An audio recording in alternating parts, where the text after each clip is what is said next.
Hello प्यारे बच्चों, कैसी चल रही है आप लोगों की पढ़ाई? बढ़िया? चलो बढ़िया चलनी भी चाहिए।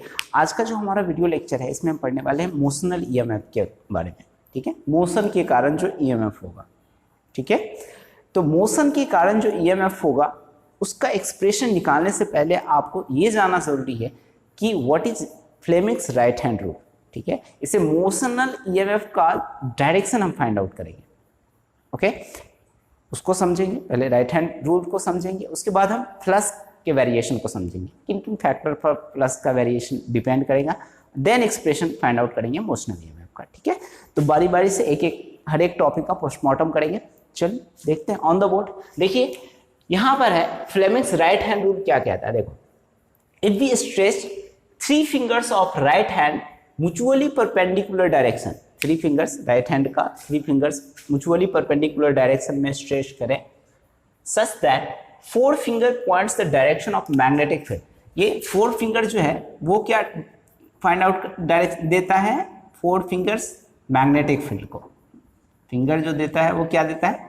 मैग्नेटिक फील्ड को। ठीक है, and thumb along the direction of motion of conductor. Thumb का डायरेक्शन, थंब किस चीज को बताता है? Motion of conductor. Motion of conductor से मतलब क्या है? वेलोसिटी को बताएगा। ठीक है, एंड ये जो है and thumb along the direction of motion of conductor, then central finger would give us the direction of induced करें।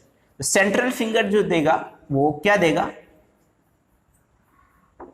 सेंट्रल फिंगर जो देगा वो डायरेक्शन देगा किसका? करंट का। करंट मतलब आई लिख लो शॉर्ट में, क्यों करंट लिखना। ठीक है, तो देखो समझो, मतलब इस समझ गया ना प्रिंसिपल, मतलब ये रूल समझ में आ गई नहीं बात है आपको। देखो, three fingers of right hand को अगर म्यूचुअली परपेंडिकुलर स्ट्रेच करें, if we stretch three fingers of right hand such that thumb points the direction of motion of the conductor, fourth finger points the direction of magnetic field, then central finger या middle finger will give the direction of current। बातें समझ में आ गई? तो ये direction of current देगा। अब देखो इसको समझो। जैसे ये कंडक्टर है ए बी, ठीक है, ए बी कंडक्टर है, यार दिख रहा होगा, ए एंड बी मैंने लिख रखा है, ए बी कंडक्टर है, और ए बी कंडक्टर का जो डायरेक्शन ऑफ मोशन है ना, ये है, ये वाला इस साइड।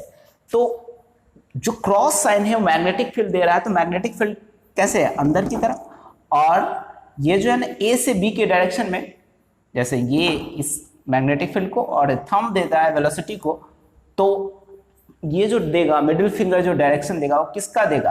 करंट का। तो इसका सीधा मतलब हो रहा है कि ये जो होगा ये हाई पोटेंशियल होगा, ये लो पोटेंशियल होगा। नहीं, तभी तो ये करंट इधर से इधर आएगा। मतलब करंट का डायरेक्शन किधर है? Current towards A to B. क्या मैं बातें समझ में आ रही है? तो ये हो गया Fleming's right hand rule. Okay, clear है कॉन्सेप्ट? अब देखो, various method of producing induced EMF. Fleming's right hand rule में कोई ज्यादा इतना ये नहीं है, अब तुम ये सब करंट का डायरेक्शन वगैरह से निकाल ही लेगा। ठीक है, मान लो सपोज करो, चलो एक और बता ही देते। अगर मान लो ये डॉट है, ठीक है, अब ये डॉट है और इसमें कंडक्टर है, ए बी कंडक्टर है, ठीक है, और उसका मोशन है मान लो इधर है, इस डायरेक्शन। तो अब बताओ कि इसका डायरेक्शन किधर से किधर होगा? करंट का ए बी है, ठीक है, तो ये v वेलोसिटी है और इधर मूव कर रहा है। करंट का डायरेक्शन किधर है? ऊपर की तरफ। देखो इधर ये ऊपर है मैग्नेटिक फील्ड, और ये जो है ना ये डायरेक्शन देगा ऐसे, तो ये ए से बी ही हो रहा है। अब तुमको दिक्कत हो रही है, इसको नीचे करो, ये करो, हाँ दिक्कत हो रही है ना, तुम क्या करो, एक का डायरेक्शन अपोजिट ले लो। मैग्नेटिक फील्ड तो ठीक ही है, वेलोसिटी तुमने उल्टा लिया है इधर की तरफ, लेफ्ट साइड। तो अब तुम जो करंट का डायरेक्शन दे रहा है बी से, उसको तुम क्या कर दोगे? ए से बी कर दोगे। मतलब फिगर ए, अगर ए है और ये बी है, तो बी में भी करंट का डायरेक्शन किधर है? ए टू बी। समझ रहा है ना बात? जहां पर हैंड को परपेंडिकुलर बनाने में दिक्कत हो रही फिंगर को, वहां पर क्या करना है? किसी एक का डायरेक्शन अपने सुविधाजनक रूप से चेंज कर देना, अपने अकॉर्डिंग बदल देना है। ठीक है, उसके और जो डायरेक्शन आए करंट का उसको रिवर्स कर देना, क्योंकि तूने डायरेक्शन एक का बदला है। समझ में आ रही बात है? तो ये हो गया तुम्हारा Fleming's right hand rule. Okay, अब फ्लेमिंग्स राइट हैंड रूल अगर समझ में आ गया तो देखो, various method of producing induced EMF, EMF को प्रोड्यूस करने के डिफरेंट मेथड क्या हो। देखो वी नो, ये एक नंबर लिखने से पहले ये समझ लो, सिंपल सा है, फ्लक्स इक्वल टू क्या होता है, बी ए कॉस थीटा। हम ये जानते हैं, ये चीज क्रिस्टल क्लियर होना चाहिए कि फ्लक्स के बदलने से ही ईएमएफ इंड्यूस होता है। क्या मैं बातें समझ में आ रही है? तो फ्लक्स किससे बदल सकता है? Bye changing magnetic field, by changing area और बाय चेंजिंग एंगल, जिसको कहते हैं ओरिएंटेशन। तो पहला जो पॉइंट लिखोगे, इसको तुमको ईएमएफ इंड्यूस करना है, तो कैसे करोगे? By changing magnetic field. Magnetic field B की वैल्यू अगर चेंज कर दिया जाए तो देख चुके अपन फेराडे में, फेराडेज का जो एक्सपेरिमेंट था ना, फेराडे में क्या, फेराडे का जो एक्सपेरिमेंट था उसमें देखे थे इसको। और दूसरा जो है by changing what, area. And third point जो है बाय चेंजिंग ओरिएंटेशन। ओरिएंटेशन, अगर ओरिएंटेशन बदल दिया जाए तो भी बदल जाएगा। तो ये सारे काम हो गए 1 2 3, ये जो है ना various method of producing induced EMF है। ओके, अब इसको रफ करते हैं और आते हैं main topic motional EMF. Okay प्यारे बच्चों, चलिए ड्राइव करते हैं एक्सप्रेशन फॉर मोशनल ईएमएफ। किसके लिए? मोशनल ईएमएफ के लिए एक्सप्रेशन डिराइव करते हैं। ओके देखो इधर लिख रखा है वही चीज, मोशन के कारण जो ईएमएफ इंड्यूस्ड होता है उसको कहते हैं motional EMF. The EMF induced across the ends of the conductor due to its motion in a magnetic field is called motional EMF. अब यहाँ पर एक कंडक्टर है P and Q, ठीक है, इसका लेंथ L है और ये मैग्नेटिक फील्ड B में मूव कर रहा है V वेलोसिटी से। कितने वेलोसिटी से? V वेलोसिटी से। अच्छा, अब इसी कंडक्टर को हमने एक कंडक्टिंग वायर से, और ये बल्ब है, ये क्या है? बल्ब है, यहाँ लगा दिया, ये बल्ब है। अब एक काम करो, मैग्नेटिक फील्ड को भी बी से लिखेगा, तुम बल्ब ऐसे लिखोगे तो ऐसे बल्ब है, ठीक है। ये वैसे भी सिंबल से तो पता ही चल रहा है ना बल्ब है। अब देख पी क्यू जो है ना, ये कंडक्टर है और ये भी कंडक्टर है, ये मोशन करेगा इस पर। ओके, तो इस मोशन के कारण इसमें ईएमएफ इंड्यूस होगा और इसकी वजह से बल्ब ग्लो करेगा। समझ में आ रही बात है इतनी? तो उस ईएमएफ का एक्सप्रेशन निकालना इन टर्म्स ऑफ किसके? Length, magnetic field and velocity of the conductor. यहां पर लिखो, लेट, यहां पर क्या है? बी मैग्नेटिक फील्ड है। ओके, मैग्नेटिक फील्ड जो दिया रहेगा उसी के टर्म में तो निकालोगे। एल क्या है? Length, length of conductor, conductor and ये जो L लेंथ है तो V क्या है? वेलोसिटी, किसी भी कंडक्टर का वेलोसिटी है ऑफ कंडक्टर। क्या मैं बातें समझ में आ रही है? ओके, ये सारे चीज हमें दिया हुआ है, इसी टर्म में हमको निकालना है क्या? ईएमएफ का एक्सप्रेशन, ठीक है। चलो वी नो, फ्लक्स का एक्सप्रेशन लिखो। फ्लक्स चेंज होगा तभी तो बढ़ेगा, मतलब ईएमएफ बनेगा, नहीं तो कैसे? फ्लक्स इक्वल टू क्या होता है? बी ए कॉस थीटा, यही तो है फ्लक्स। अब देखो फ्लक्स बी ए कॉस थीटा है तो फ्लक्स कैसे चेंज हो रहा है यहां पर? यही है ना बात। देखो होता क्या है, यहां पर ये जो है मैग्नेटिक फील्ड को, यहां पर ये पी क्यू वायर जो है इस पर्टिकुलर एरिया में, ऐसे एरिया डिक्रीजिंग हो रहा है, वेलोसिटी v से ऐसे मूव कर रहा है। तो मैग्नेटिक फील्ड लाइंस जो है पहले मान लो 2 टेस्ला पास कर रहा था, लेकिन ये डिक्रीज हो गया यहां पर आएगा तो कितना हो जाएगा? 1 टेस्ला, 0.5 टेस्ला। क्या मेरी बातें समझ में आ रही है? तो ये कंडक्टिंग वायर है, इस कंडक्टिंग वायर के मोशन के कारण ओके एरिया डिक्रीज हो रहा है, और डिक्रीजिंग एरिया की वजह से क्या होगा? Magnetic flux. और एरिया डिक्रीज क्या है? ये लेंथ, ये जो है ना ब्रेथ, ये मान लो ये रेक्टेंगल है तो ये ब्रेथ चेंज हो रहा है। ये जो कंडक्टर है ना, देखा इसका लेंथ L है और ये ब्रेथ क्या है? X है, और इसकी वेलोसिटी कितनी है? V है। क्या हमें बातें समझ में आ रही? कंसेप्ट क्लियर हो रहा है?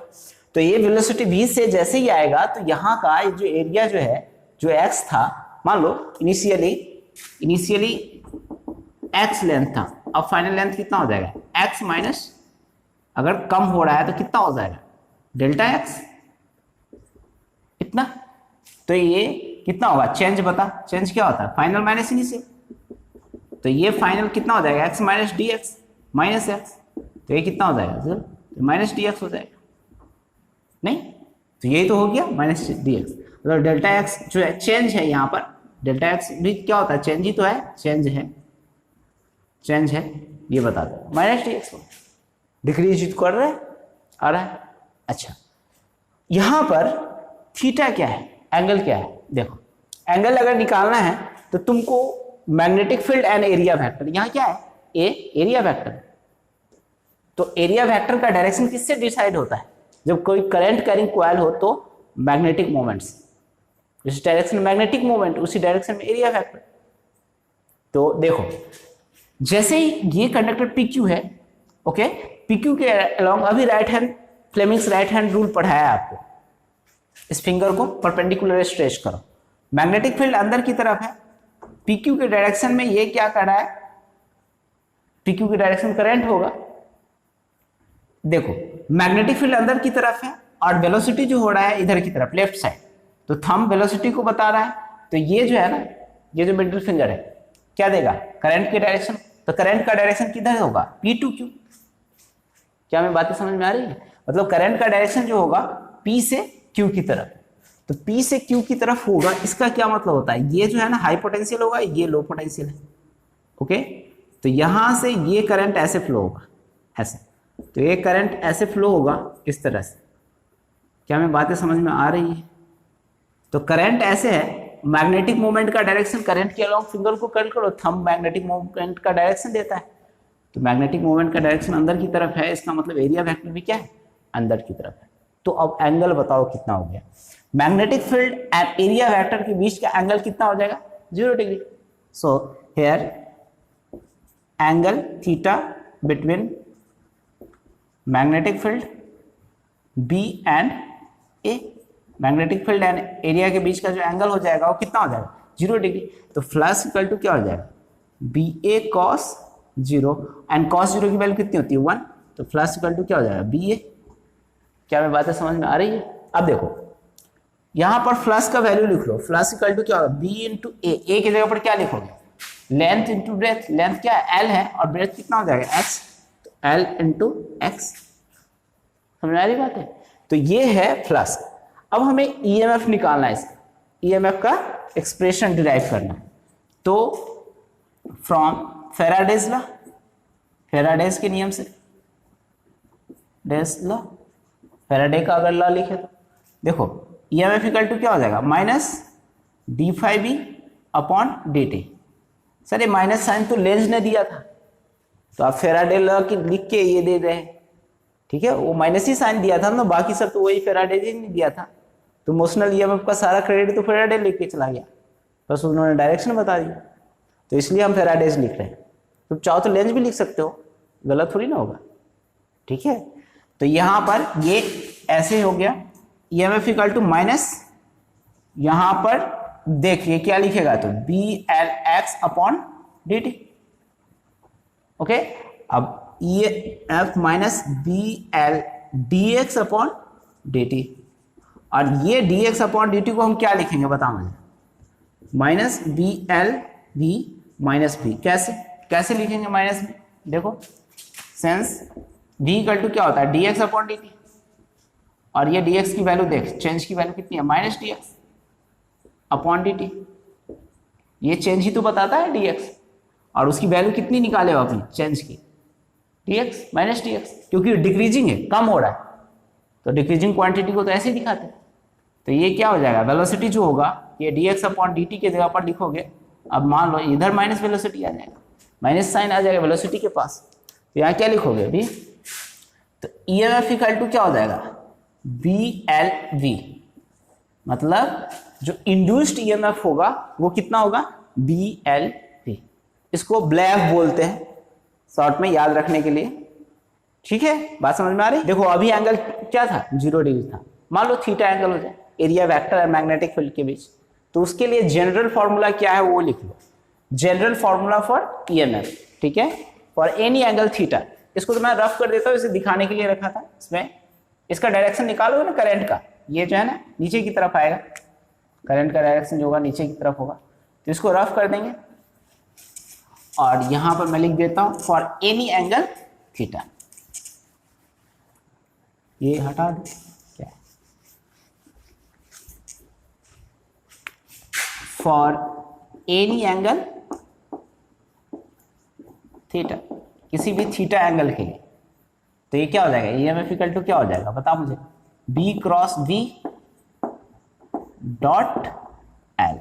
ये जनरल फॉर्मूला होता है, ठीक है, किसी भी एंगल थीटा के लिए। ओके, तो ये क्लियर हो गया होगा होप। ओके, अब हम पढ़ेंगे motional EMF in terms of Lorentz force. Lorentz force के टर्म्स से निकालेंगे, बहुत सिंपल सा है, 2 मिनट में हो जाएगा वो भी, तो समझ ही लो, बुक में दिया हुआ है, लॉरेंज फोर्स से भी निकाल सकते हैं, ऐसे निकाला हुआ है, तो एक बार क्लियर कर लेते हैं। वैसे करके नहीं पूछता कि लॉरेंज फोर्स से निकालो, कोई कोई पूछ दे तो अलग बात है, बट किसी भी तरीके से मोशनल ईएमएफ का एक्सप्रेशन पूछता है तो उसको भी पढ़ ही लेते हैं, ठीक है प्यारे बच्चों। ये एक्सप्रेशन हम निकालेंगे ईएमएफ का, किस ईएमएफ का, मोशनल ईएमएफ का, ठीक है। ईएमएफ यहाँ पर लिख देता हूँ मोशनल ईएमएफ, ठीक है, बाद में कंफ्यूज ना होता। ईएमएफ मोशनल ईएमएफ का बाय लॉरेंज फोर्स, जो अभी निकाला था ना, उसमें कौन सा ल लगाया था, फैराडेस। अब हम लॉरेंज फोर्स से निकालें, ठीक है, समझो कैसे निकालोगे लॉरेंज फोर्स से। देखो यहां पर हम इस्तेमाल क्या करते हैं, Lorentz electrostatic force and Lorentz magnetic force, दोनों को इक्वेट कर देते हैं और उससे देख लो, एक मिनट प्रीव्यू दिखा देता हूं, फिर बाकी काम करोगे ना समझ में आ जाए। देखो Q into E, Q V B, ये दोनों इक्वेट कर दी, और दोनों इक्वेट कर दिया तो E जो है ना क्या है, इलेक्ट्रिक फील्ड है यहाँ, और V वेलोसिटी और B मैग्नेटिक फील्ड है, तो जानता ही है ना, Lorentz magnetic field force and Lorentz electrostatic force, इसको तो जानता ही है। तो E इक्वल टू क्या लिखेगा, V अपॉन L, और V इस V और इस V में अंतर है, ये क्या है, EMF है, ठीक है, या फिर तुम लिख लो EMF अपॉन L, तो ये EMF है अपॉन L, और EMF इक्वल टू BBL, तब तो हो गया। अभी कैसे हुआ, कैसे करना है ये समझना है, मतलब तुमको ये समझ में आ गया होगा कि लॉरेंज फोर्स में हम electrostatic force and magnetic force को इक्वेट कर देते हैं और तब उससे निकालते हैं ईएमएफ। तो इसको मैं रफ करता हूँ और फिर आगे इसको समझते हैं बात को। देखो यहाँ होगा क्या, यहाँ पर है क्या, यही कंडक्टर, सेम कंडक्टर PQ, और इसका लेंथ क्या है, L है, ठीक है। हो क्या रहा है, जैसे ही ये कंडक्टर आगे की तरफ मूव करेगा तो इस पर लॉरेंज फोर्स इस कंडक्टर के अंदर लगेगा, ठीक है। उसकी वजह से जो इसमें कंडक्टिंग इलेक्ट्रॉन्स है वो किसी एक डायरेक्शन में इकट्ठा हो जाएंगे, ठीक है। अब किस डायरेक्शन में इकट्ठा होंगे, तो पहले तो फोर्स लगाओ, तभी तो चेक करो पता चलेगा। देखो QV cross B, Lorentz force जब मैंने पढ़ाया था तो तुमको एक चीज बताया था कि फ्लेमिंग्स लेफ्ट हैंड रूल से हम लॉरेंज फोर्स की डायरेक्शन को निकालते हैं। तो Fleming's left hand rule, father mother child. अब ये जो है ना वेलोसिटी को बताता है, मतलब ये किसको बताता है, वेलोसिटी को, कंडक्टर के, ये मैग्नेटिक फील्ड को। तो ये थंब क्या देता है, डायरेक्शन ऑफ फोर्स, ठीक है। तो ये ऐसे रखो, इस तरह से नीचे की तरफ फोर्स देगा डायरेक्शन।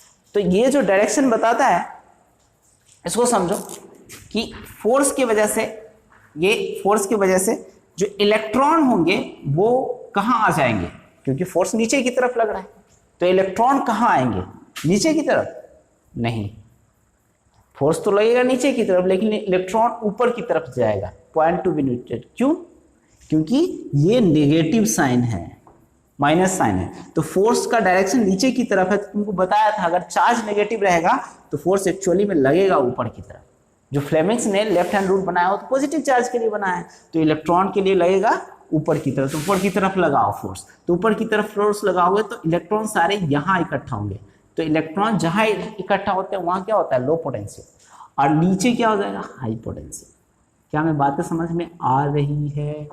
इलेक्ट्रॉन कहाँ इकट्ठा होगा, in P side electron will be collected, यहां पर कलेक्ट होगा, एंड क्यू साइड क्या हो जाएगा, पॉजिटिव चार्ज, क्योंकि इलेक्ट्रॉन सारे इधर जा रहे हैं। क्या मैं बात समझ में आ रही है। अब देखो इसको क्लियर करो, अगर इलेक्ट्रॉन ये इस तरफ, तो करंट का डायरेक्शन किधर हो जाएगा, नीचे की तरफ, तभी तो होगा, क्योंकि हाई पोटेंशियल से लो पोटेंशियल फ्लो होता है करंट का फ्लो। जो फ्लो होता है करंट का वो किधर होता है, हाई से लो की तरफ। तो यहां पर देखोगे इलेक्ट्रिक फील्ड जो है ना ऊपर की तरफ लगेगा। क्यों, इलेक्ट्रिक फील्ड का डायरेक्शन क्यों ऊपर की तरफ होगा, क्योंकि पॉजिटिव से नेगेटिव के डायरेक्शन में इलेक्ट्रिक फील्ड लगता है, ये पढ़ा है direction of electric field lines. तो इलेक्ट्रिक फील्ड का डायरेक्शन तो होता ही है ना पॉजिटिव से नेगेटिव। तो अब देखो ये डायरेक्शन, तो तुमको ये जो डायरेक्शन है नीचे वाला जो फोर्स का है वो कौन सा है, मैग्नेटिक फोर्स का डायरेक्शन है। तो इलेक्ट्रोस्टैटिक फोर्स का डायरेक्शन किधर होगा, पहले मैग्नेटिक फोर्स का बात करते, ज्यादा कंफ्यूज हो जाएगा। देखो magnetic force acting on the magnetic Lorentz force, magnetic Lorentz force क्या हो जाएगा, F equal to Q V B sine theta, ये होता है फॉर्मूला। लेकिन थीटा की वैल्यू कितनी है 90, वेलोसिटी और मैग्नेटिक फील्ड के बीच का एंगल कितना होगा 90, तो साइन 90 की वैल्यू कितनी हो जाएगी 1, तो F इक्वल टू क्या होगा 1 Q V B sine 90 F। Okay, तो ये हो गया तुम्हारा पहला इक्वेशन। तो तुम कहेगा कि चार्ज का साइन रखो क्योंकि ये इलेक्ट्रॉन है, तो माइनस रखो, रख लो माइनस, कोई दिक्कत नहीं। अब यहां पर एक बात बताओ कि अगर हम डायरेक्शन लिखते हैं, दूसरा भी निकालेंगे ना, दूसरा इलेक्ट्रोस्टैटिक, तो वहां भी नहीं लिखेंगे। अगर लिखना चाहते हो तो लिख लो, माइनस लिख लो, ठीक है, पूरे में ये माइनस हो जाएगा, माइनस क्यों भी, क्योंकि इलेक्ट्रॉन को लग रहा है। चलो अब डायरेक्शन ऑफ फोर्स अभी तो चेक कर लिया था तुम, डायरेक्शन मैग्नेटिक लॉरेंज फोर्स का किधर होगा, तो ऊपर की तरफ, direction of Lorentz force on the conductor will be from Q to P, Q से P की तरफ होगा। अब Q से P की तरफ ये डायरेक्शन होगा ऊपर की तरफ, नहीं तो ऊपर की तरफ, तो ये डायरेक्शन हो गया एक ऊपर की तरफ, ठीक है। अब देखो Q से P की तरफ है, अब इलेक्ट्रोस्टैटिक फोर्स का चेक करो। तो मैंने तुमको अभी ये समझाया था कि इलेक्ट्रिक फील्ड लगेगा किधर से किधर, पॉजिटिव से हाई से लो की तरफ, यहां पर मतलब इस डायरेक्शन में लगेगा। तो ये हो गया E, तो इस पर जो फोर्स लगेगा वो कैसा लगेगा, तो F equal to minus Q, नहीं E की अपोजिट डायरेक्शन में, मतलब E की अपोजिट डायरेक्शन में कहने का मतलब क्या, Q से E की तरफ ये जो डायरेक्शन है ना, Q से P की तरफ है, ऊपर की तरफ है, तो नीचे की तरफ क्या लगेगा, electrostatic Lorentz force. Electrostatic Lorentz force का डायरेक्शन किधर होगा, ये माइनस क्यू तो लिख लिया हमने, तो the direction of electrostatic Lorentz force